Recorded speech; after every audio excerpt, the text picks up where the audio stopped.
Bienvenue dans ce nouvel épisode hors série du Podcapsuleur, le podcast qui aime la bière et les brasseurs. Je suis Olivier Malcura, je suis journaliste et après une première saison de 12 épisodes consacrés aux brasseurs des Hauts-de-France et avant d'entamer une saison 2 qui nous emmènera un peu partout en France à la rencontre d'autres brasseurs, on fait une petite pause pour voir d'autres choses, rencontrer d'autres acteurs qui gravitent autour du milieu brassicole et qui pourquoi pas décident un jour d'y entrer. Hors série numéro 4, le Beerbuck de Florent Laden à Lille.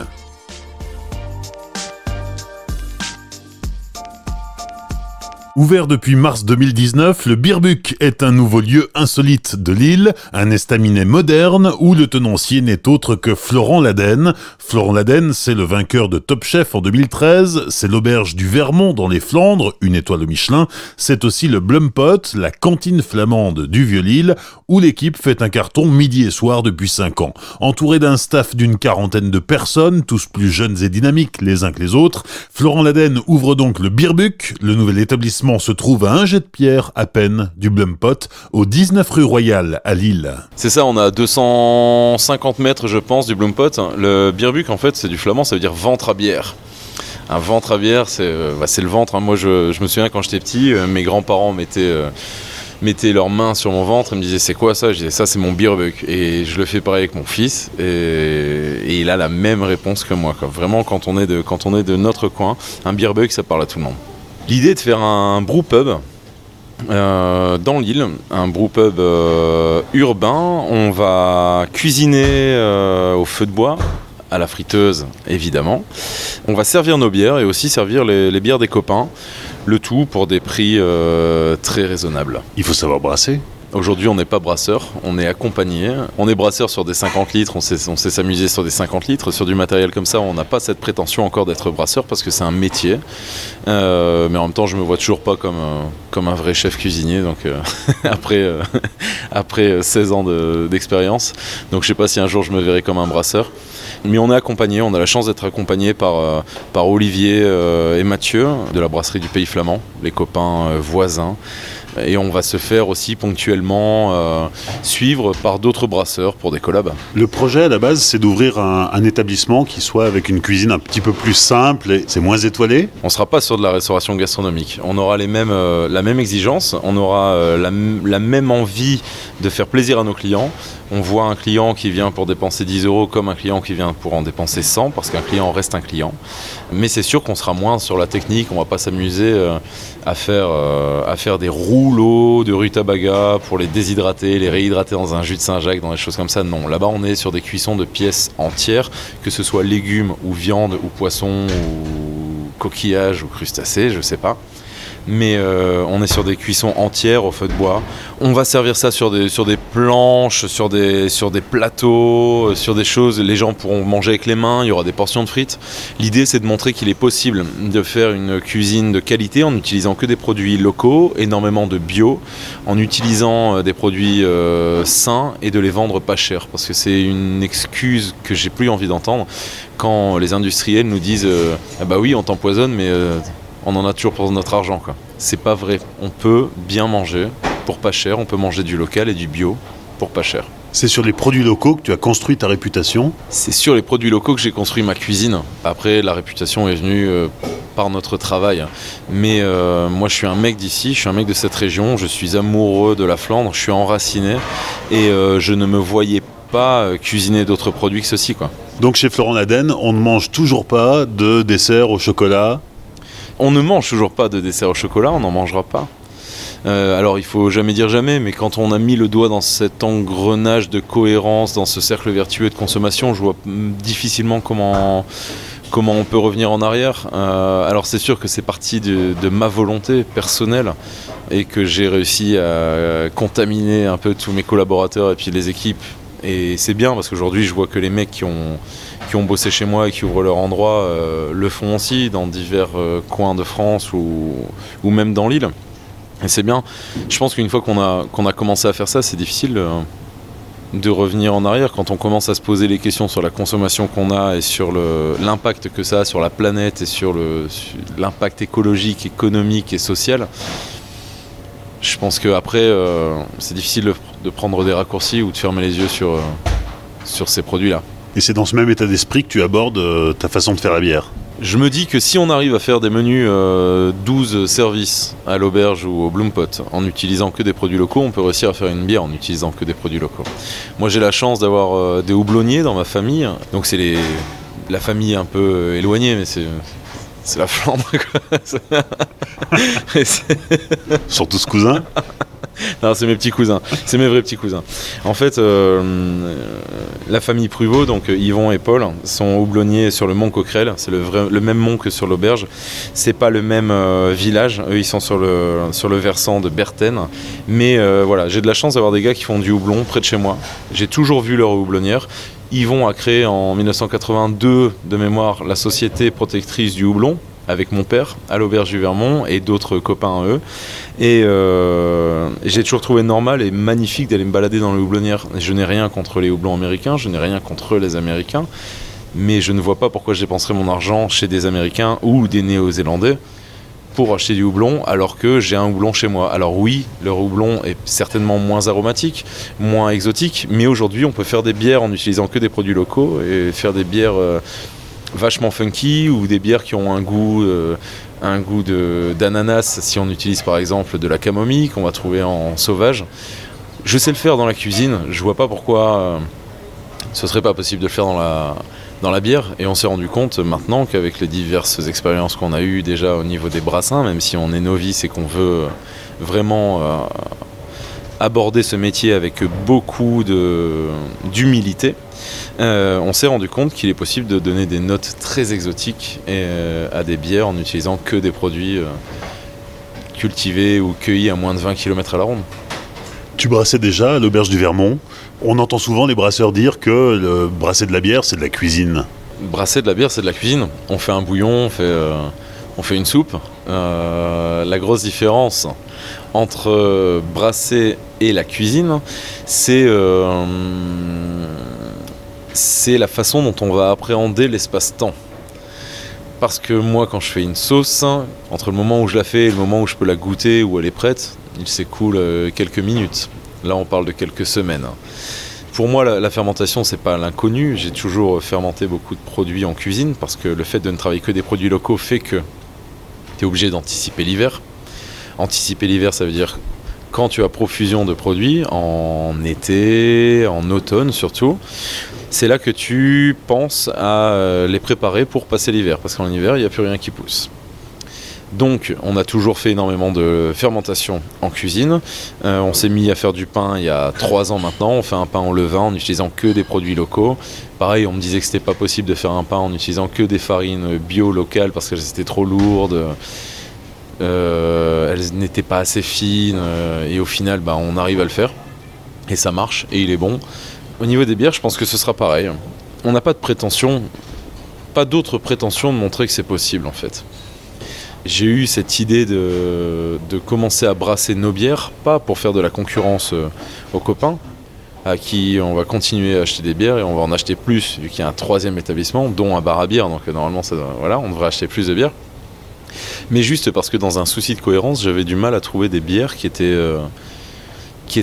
faites avec que des produits locaux. Et mettre la bière dans mes établissements, même à l'auberge qui est étoilée, c'est quelque chose que j'ai toujours fait, que je ferai toujours, mais on avait toujours un moment ce souci de cohérence où tu te dis ouais ok je sers une bière qui est faite ici mais y a du poivre dedans et en fait les clients me disaient elle est bonne votre bière au poivre mais vous n'en mettez pas dans votre assiette et vous me servez une bière avec du poivre et moi je viens ici pour justement voir qu'il est possible de consommer différemment et au niveau de la bière vous prenez un raccourci et c'était dommage. Nous, on veut juste faire des bières sans aucune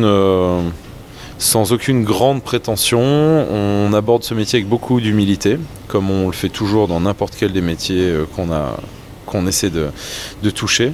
On pense que utiliser des produits d'ici, faire des bières de cuisinier, ça peut être marrant. Effectivement, travailler en circuit court uniquement avec des produits locaux, ça te ferme plusieurs portes, pas de poivre, pas de café, pas de fruits de la passion, pas de tabasco dans tes bières. Qu'est-ce que tu vas mettre ? Je vais mettre tout le reste. On sera certainement une des seules microbrasseries de France à ne pas faire de bière aux fruits de la passion ou, ou de stout au café. Mais en même temps, quand tu es dans le Nord, je comprends pas comment tu arrives à penser d'abord au café pour faire une bière, un stout amer, alors qu'on a de la chicorée. Comment on va faire ? On va faire comme on peut, on va faire de notre mieux. Le fait de ne pas utiliser de tous ces produits exotiques, c'est pas limiter la créativité, au contraire, c'est la nourrir. Je pense qu'il n'y a rien de pire que le confort pour créer. La preuve, c'est que quand on a un super canapé à la maison et un écran plat, on va pas se dire tiens, je vais me mettre en face d'une toile et je vais peindre, parce qu'on est dans un super canapé face à un super écran plat. Mais je fuis toute forme de confort. J'ai pas l'âge et je suis pas dans une période de ma vie où je dois être dans le confort. J'ai envie d'avancer. Les bières qu'on a faites là prouvent que en fait, cette contrainte de l'ultra local, c'est vraiment une source pour nous de créativité. On a déjà fait pas mal de bières. Quand on a eu la chance de les faire en gros volume, ça s'est toujours bien passé. Parce que les vrais essais de cinglés, on les fait sur des 50 litres. Mais on a la chance d'être tombé aussi sur un cinglé qui s'appelle Olivier Dutoit, de la brasserie du Pays Flamand à Blainhem, qui nous a jamais dit non. Alors que sur le papier, même si lui, sur le papier, n'y croyait pas, nous, on se sert de son expérience, on se sert de sa science. Et on utilise notre expérience aussi à nous de cuisiniers, de chefs, parce qu'on sait très bien par exemple que la groseille à maquereau et l'estragon, ça marche super bien. On sait très bien que la verveine et le petit lait de chèvre et le concombre, c'est génial. Parce qu'on le fait en cuisine depuis des années. Et quand on va voir Olivier et qu'on dit « j'aimerais bien faire un Berliner Weiss au concombre », il dit « ouais ». J'ai dit « par contre, on va l'ensemencer à l'ancienne au petit lait de chèvre ». Ok. J'aimerais bien mettre un petit peu d'aromatique, aller chercher un peu les tanins de la feuille de verveine et puis le côté très expressif de la verveine. Il fait ouais. Il dit ça les gars, je sais pas si ça va être bon. J'ai dit non, mais ça je sais que ça va être bon. Après, est-ce que la bière, est-ce qu'on peut commencer à travailler là-dessus, à y penser ? Il dit ouais, on y va. Et voilà. Pour nous, avoir un mec comme Olivier derrière, c'est d'une grande aide. C'est-à-dire qu'avoir ton expérience de cuisinier et de connaissance des saveurs, des mélanges, des amalgames, ça te permet d'aborder la bière de façon complètement surprenante vis-à-vis d'un brasseur plus classique et traditionnel ? On a moins peur de tenter des associations de saveurs et des combinaisons parce que pour la plupart, on les a déjà faites chez nous. Donc dans les assiettes. On sait comment ça fonctionne, ça fait partie de notre métier de faire tous ces pairings de saveurs. Et Olivier, ça l'amuse aussi beaucoup de travailler comme ça, parce qu'il dit vous me faites faire des bières de cinglé auxquelles je ne croyais pas, j'y aurais pas cru, ou je n'y aurais peut-être pas pensé. Donc on fait une belle équipe. Peut-être qu'un jour on travaillera différemment, de toute façon à moyen ou long terme, l'idée est d'être indépendant et autonome chez nous. Mais en tout cas pour l'instant, autant pour lui que pour nous, c'est du plaisir, on s'amuse bien. Et ta démarche, c'est aussi de créer des bières qui s'accordent parfaitement avec ce que tu sers à tes clients dans l'assiette ? Oui, c'est ça. On va, si on en a, si on en a assez des bières, aussi produire au Birbuck des bières pour nos établissements. Le Bloompot et le Vermont. L'idée, c'est de montrer qu'en fait, la bière a sa place à table dans un restaurant entre guillemets gastronomique. Je le mets entre guillemets ce mot parce qu'il a été utilisé à tout va et qu'aujourd'hui on utilise ce mot, ça a une connotation un peu négative, je trouve. Mais dans un endroit où on fait de la cuisine fine, on va dire. Ou dans un endroit où en tout cas on est plus habitué à boire du champagne et des vins de Bourgogne plutôt qu'un Berliner Weiss ou un stout. Moi j'ai à cœur de montrer que la bière a sa place à table. Je le fais depuis des années maintenant, on continue de le faire, on est de plus en plus pointu. Et ces bières-là, oui, quand on les crée, à chaque fois, on pense à l'accord, au pairing. Quand je vais goûter une bière que j'ai brassée ou quand je suis en train de brasser, que ce soit au Pays Flamand ou chez les Saint-Chavant, on se dit « Waouh, avec ça, ça va être super bon ». Parce que c'est dans notre réflexe, c'est dans notre instinct de restaurateur de travailler comme ça. Quand je bois un vin, je ne peux pas m'empêcher de me dire avec quoi ça peut être bon à manger. Quand je fais un plat, je me dis « Waouh ». Ça avec telle bière, ça peut être vraiment cool. C'est comme ça qu'on bosse au quotidien dans nos établissements et c'est comme ça qu'on va continuer à bosser même maintenant, surtout en plus, maintenant qu'on fait des bières. Quand on enregistre ce podcast, on est à une semaine de l'ouverture du Beerbuck, mais déjà tu as un peu de stock, forcément, tu as brassé depuis plusieurs mois. 6 bières en stock, est-ce que tu peux nous les décrire ? J'ai 6 bières en stock, en quantité. C'est bien. J'ai un sourdough kettle, donc en fait un sour kettle qu'on a ensemencé avec du levain de seigle. C'est un levain de seigle que je nourris depuis 4 ans, qui est très acide et très puissant. On a brassé, en fait l'idée c'était de faire une bière de Noël en utilisant du malt de seigle pour aller choper un peu le côté épicé, un peu biscuit du seigle, et on s'est dit tiens on va ensemencer avec le levain pour voir ce que ça donne. On voulait aller choper un petit peu d'acidité. Au final cette bière, ce qu'il en est sorti c'est une bière très épicée, très pamplemousse, presque cannelle. C'est vraiment impressionnant, alors qu'il n'y a ni pamplemousse ni cannelle, c'est juste le travail des levures. C'est une super bière. Je trouve ça vraiment intéressant, même en accord à table. On en a déjà passé un peu à l'auberge et au Bloom Pot et les clients ont adoré. Donc ça c'est la première. Après j'ai une blanche qu'on a faite au baie de Genévrier qui avait servi à faire du genièvre de houle. Donc c'est Lionel Persine qui m'a donné ces baies. On a fait une blanche toute classique. On s'est dit tiens pour les premiers beaux jours ça peut être bien, mais avec un côté quand même un peu aromatique de la baie de Genévrier. On a ensuite une sour encore, groseille à maquereau et estragon. La groseille à maquereau qui est ultra acide, donc on l'a faite en sour kettle. On a aussi une bière betterave, cassis, mûre. Donc betterave, cassis et mûre sont bio des Flandres. C'est pour la petite anecdote. Ça c'est une bière, c'est un de mes gars, Célestin, qui est pâtissier à l'auberge, qui m'a dit un jour, il dit tiens je vais te faire goûter, j'ai une bière à la betterave, j'ai fait un essai, ça peut peut-être être intéressant pour Beerbuck dans quelques semaines, quelques mois même à l'époque. Et j'avais trouvé ça vraiment bien, je m'étais dit c'est vraiment intéressant parce que là c'était une belle, déjà c'est beau, et il y a un peu le caractère de la betterave sans avoir le côté terreux. Il y a en gros comme si on avait enlevé ce qui était un peu déplaisant dans la betterave. Mais je lui avais dit, à mon avis, cette bière, c'est plus une base. Il faut y ajouter quelque chose, une baie ou quelque chose, ou un fruit ou une herbe. Donc c'est pour ça qu'on est parti sur des baies.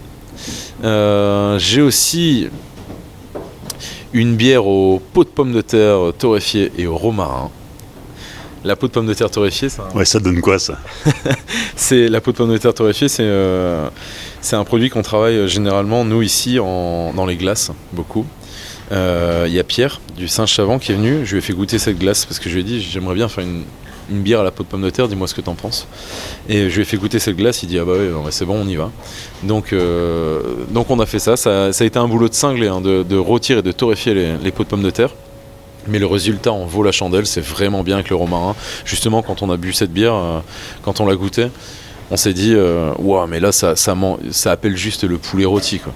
Tu fais un poulet rôti avec cette bière, c'est vraiment de la folie, l'équilibre est vraiment cool. On a fait un pils avec Olivier là il y a pas longtemps à la Reine des Prés. La Reine des Prés qui est une plante sauvage que j'ai cueillie entre Flêtre, Godvarsveld et Boskep en juin l'année passée, qu'on a laissé sécher. La Reine des Prés, c'est une plante qui a un goût d'amande amère, de frangipane. Donc ce qu'on voulait, c'était aller chercher le côté vraiment sec de la pils et avoir ce côté très aromatique. Donc plutôt que d'utiliser un houblon pour l'aromatique, on utilise une herbe sèche. Et ça, c'est vraiment intéressant, c'est vraiment super bon. On va la servir dans toute sa fraîcheur, cette bière, parce que je serais vraiment déçu de devoir la proposer alors qu'elle aura moins ce côté très expressif de la Reine des Prés. On a une bière là qui est en fermentation encore à Blaringhem. On a fait un porteur au laurier, aux feuilles de laurier. Ça pareil, ça va être vraiment bien. On l'a blindé de flocons d'avoine pour avoir un peu de mâche, un peu. Voilà. Ça va être... Donc on a utilisé des maltes un peu au chocolat. Le laurier, c'est encore une fois une plante que je travaille beaucoup en dessert. J'adore ça. Et laurier caramel, je trouve ça vraiment vraiment bon. Et l'idée c'était de partir un peu là-dessus. Après maintenant ça c'est les bières qu'on a en stock. Ah il me reste, j'avais sauvé un fût de gauze, on avait appelé cette bière la Gauze Boyster. C'était une gauze qu'on a faite aux huîtres. On l'a faite en collab avec Guillaume de Sulose et la brasserie du Pays Flamand. C'était une gauze dans laquelle on avait ajouté beaucoup de rhubarbe. Et on l'avait salé, oui, en faisant une décoction de coquilles d'huîtres. J'ai gardé aussi mon Berliner Weiss concombre, verveine, petit lait de chèvre. Il me reste un fût. J'ai gardé aussi, mais ça même mes associés le savent pas. J'ai gardé aussi un fût de barbecue. On a fait une bière rouge dans laquelle on avait ajouté 115 kg de sauce barbecue qu'on avait faite nous-mêmes, fumée au foin avec des tomates fermentées et tout. C'était un boulot de cinglé encore une fois, mais voilà. Et je pense que c'est tout. Mais c'est déjà pas mal. C'est déjà bien, ouais, c'est déjà bien. J'ai comme l'impression qu'on est un peu attendu. Donc là, pareil, lundi on brasse, on rebrasse avec Olivier. Le premier brassin chez nous, notre premier, ça va être un grand moment. On a déjà calé un petit peu ce qu'on va faire. Il faut juste que j'ai le temps d'aller chercher mes baies d'argousier. Et on aimerait bien faire une bière aux baies d'argousier. Enfin, il y a plein d'idées, on a parlé de plein d'idées, et dans la bière, tout est faisable, tout est possible. Il y a une seule limite, c'est qu'il faut que ce soit bon, quoi. Est-ce que tu te rends compte, Florent, que tu es en train de poser une bombe dans le milieu de la bière ? Non, je me rends pas compte de ça du tout. En tout cas, si c'est ce qu'on fait, on évitera de faire des vagues, et on veut déranger personne. Au contraire, encore une fois, je me répète, mais j'ai énormément de respect et d'humilité par rapport à ce monde, par rapport à ces mecs qui, même s'ils disent qu'ils font de la cuisine, sont beaucoup plus scientifiques que les cuisiniers. On arrive plein de douceur dans ce monde, et en même temps avec des yeux grands ouverts, parce qu'on a plein de choses à apprendre. Alors, il y a peut-être des gens qui nous diront que ce qu'on fait, c'est pas de la bière, mais ce sera notre bière. Je fais pas du pain, je fais mon pain. Et je fais pas de la cuisine, je fais ma cuisine. On a notre vision qui est très personnelle sur la façon de travailler. Pas qu'on ne s'ouvre pas à ce qui se fait ailleurs. On peut s'inspirer de ce qui se fait ailleurs, bien sûr. Mais on a tellement de choses à raconter par nous-mêmes qu'on n'a pas envie de copier ce qui se fait ailleurs. Les autres brasseurs te voient comment quand tu leur parles de ce que tu es en train de faire ?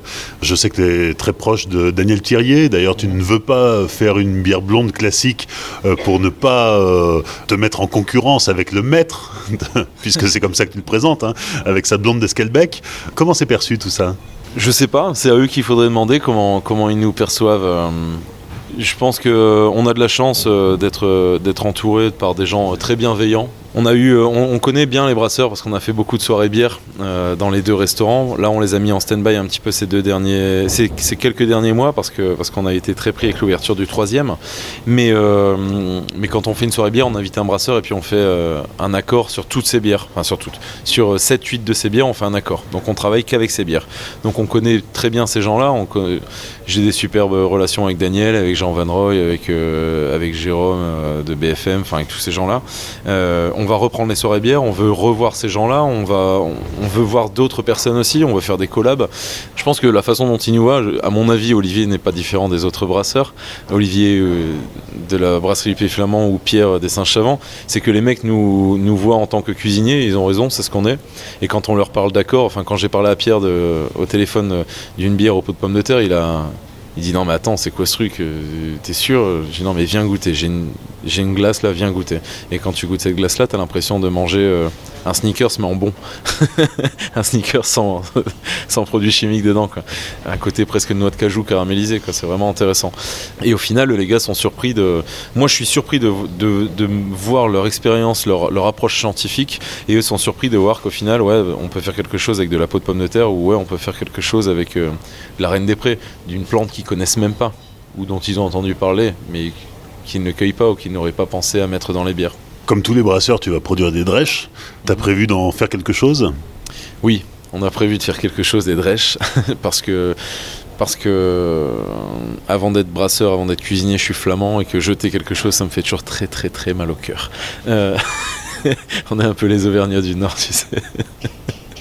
On a prévu des drèches, on a prévu pas mal de recettes, on en a déjà mis pas mal en place. On va faire des falafels, on va faire des drèches au lait, un peu à la manière d'un riz au lait. On va faire des glaces, on va faire des biscuits, on va faire des crackers, mais ça c'est beaucoup plus conventionnel maintenant, on va dire, le cracker. On va faire des porridge, on va faire des gaufres, on va faire des tacos, on va faire plein de trucs. qu'on pourra déguster en buvant des bières du Beerbuck. Ou les bières des copains. Oui, parce qu'au Beerbuck, il y a 13 becs, pression, mais seulement, pour l'instant, 5 bières produites intramuros, donc les autres sont disponibles pour les copains. C'est ça, de toute façon, on ne servira jamais que nos bières. Quand on s'est mis à travailler les produits locaux, c'était pas juste pour un souci d'écologie, c'est aussi pour un souci d'économie. À mon avis, dépenser de l'argent dans un cercle géographique restreint, c'est toujours beaucoup plus porteur que de le dépenser à travers le monde entier. Mais c'est juste mon point de vue. Je préfère acheter de la bière à mes copains ou à mes futurs copains plutôt que de tout faire moi-même. Comme à l'auberge, j'ai eu le choix, je l'ai encore, j'ai 2 hectares, je peux très bien cultiver mes 2 hectares et me faire que mes produits maraîchers. Mais je préfère l'acheter aux mecs autour de chez moi parce qu'il faut faire vivre l'économie locale. Oui, et puis toujours au juste prix, ça aussi c'est une de tes valeurs auxquelles tu tiens.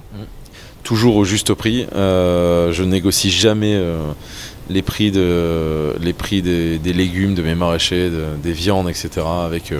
avec ces gens-là qui ont les mains dans la terre.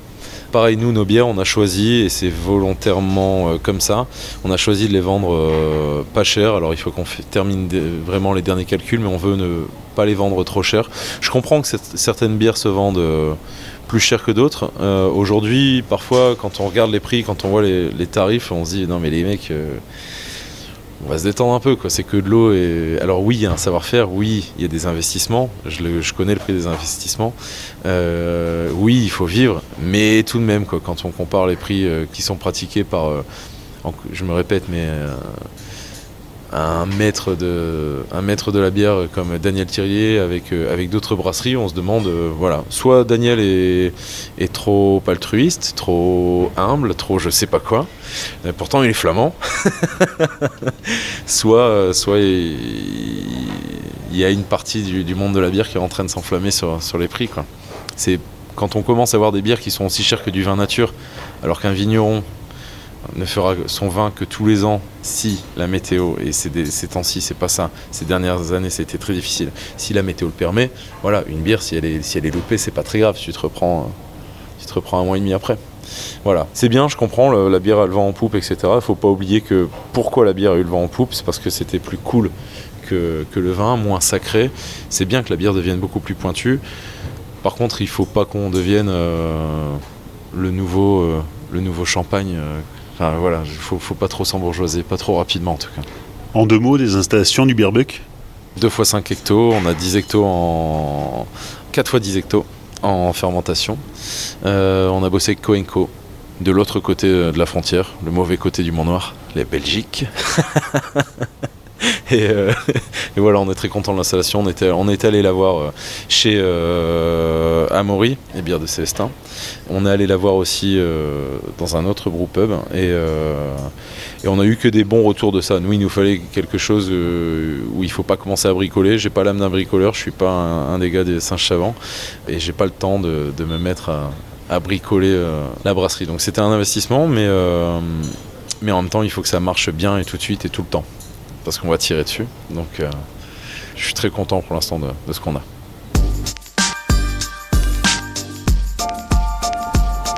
Comme chaque épisode du Podcapsuleur, on termine par les 5 dernières minutes consacrées à la dégustation.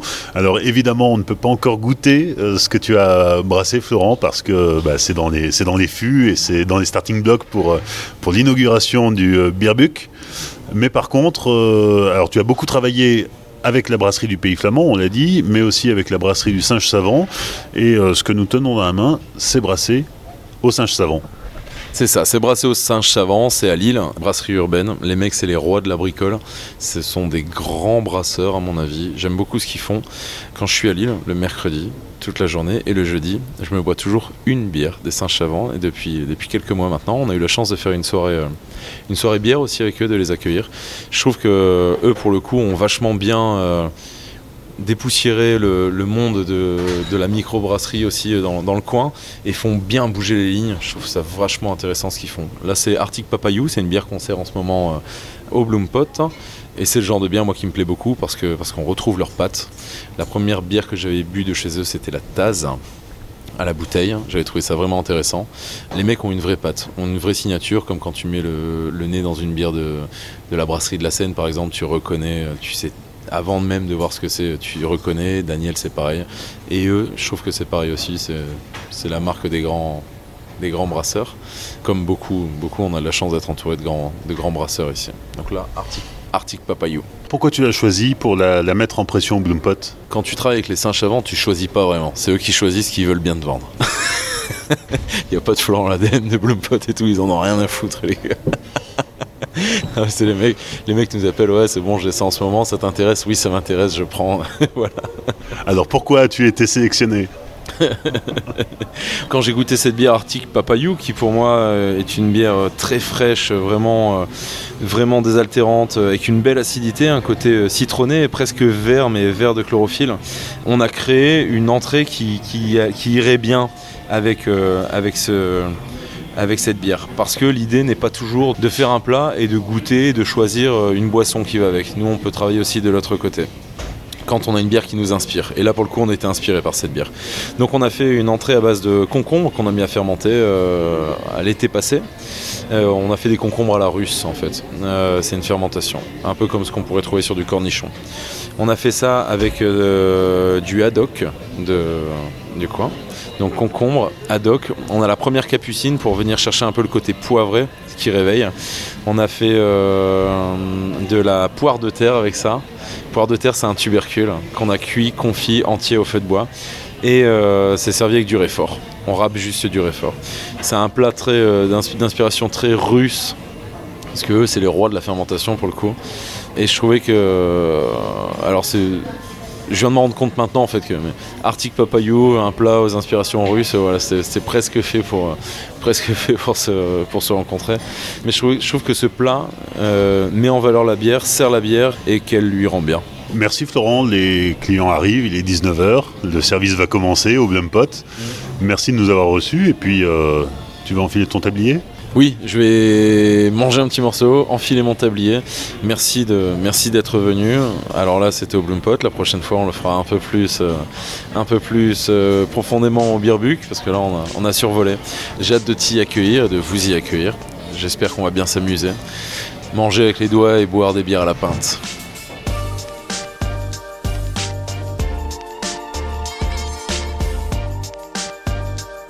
Merci à Florent Ladenne de nous avoir accueillis au Birbuck d'abord, mais le jour de l'enregistrement de cet épisode, eh bien, le resto n'était pas encore ouvert et les artisans étaient en train de poser la peinture au sol, autant dire qu'on pouvait marcher nulle part.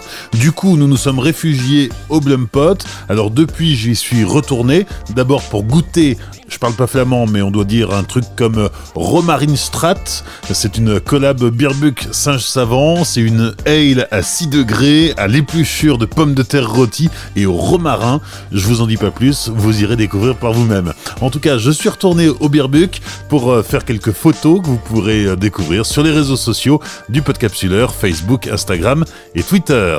J'espère que cet épisode vous a plu. N'hésitez pas à le partager autour de vous, à le partager sur les réseaux sociaux, à réagir également. Pensez à laisser des commentaires, des 5 étoiles sur iTunes pour aider à booster la notoriété du Podcapsuleur. Dans 15 jours, un nouvel épisode hors série. D'ici là, souvenez-vous, l'abus d'alcool est dangereux pour la santé, alors savourez, mais sans forcer.